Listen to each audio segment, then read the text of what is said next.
Hello, I'm here with another video. It's a 2002 AMC 10B question. This video is also from the AMC 10 preparation book. I'll be using their solution as I do this problem. For how many positive integers n is n squared minus 3n plus 2 a prime number? Okay, so I'm going to start by factoring this.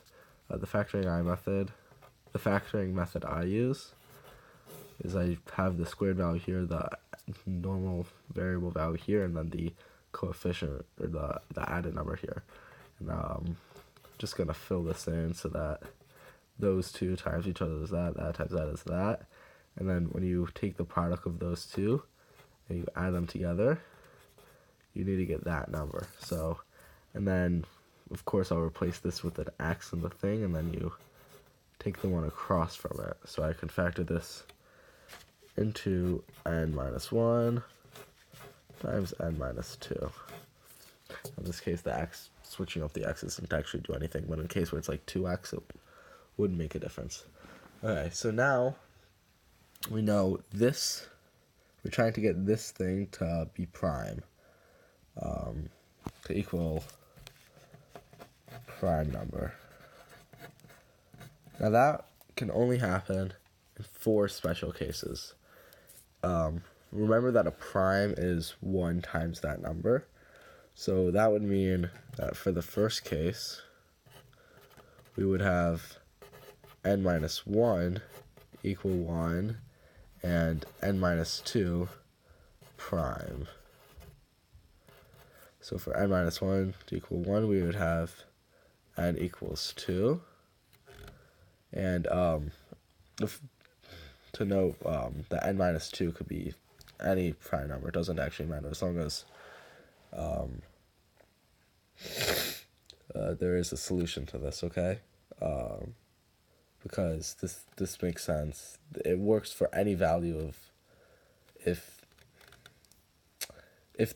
this thing right here is a prime number, then the n doesn't actually matter in the other case. It's always going to be a prime number. But in this case, 2 is not. When we plug in 2 to this one, we get 1, which is our goal. Then if we plug in 2 minus 2, we get 0. And 0 is not prime, so this case doesn't work. If we could have this product right here be prime, then that would work. But sadly, that wasn't the case. So now we have another thing. We could say n minus 2 is equal to 1, and then n minus 1 is prime. Okay, so for n minus 2 to equal 1, we would have n equals 3, and then if we plug in n minus 3 here, we have 2, which is a prime number. So n equals 3 is a solution. Now for our third case, we would have n minus 1 equals minus 1, and then we would have n minus 2 equal a prime number when its absolute value is taken. Because then when they're multiplied together, the negatives cancel each other out. So then we would have n minus 1 equals minus 1. We add up both sides.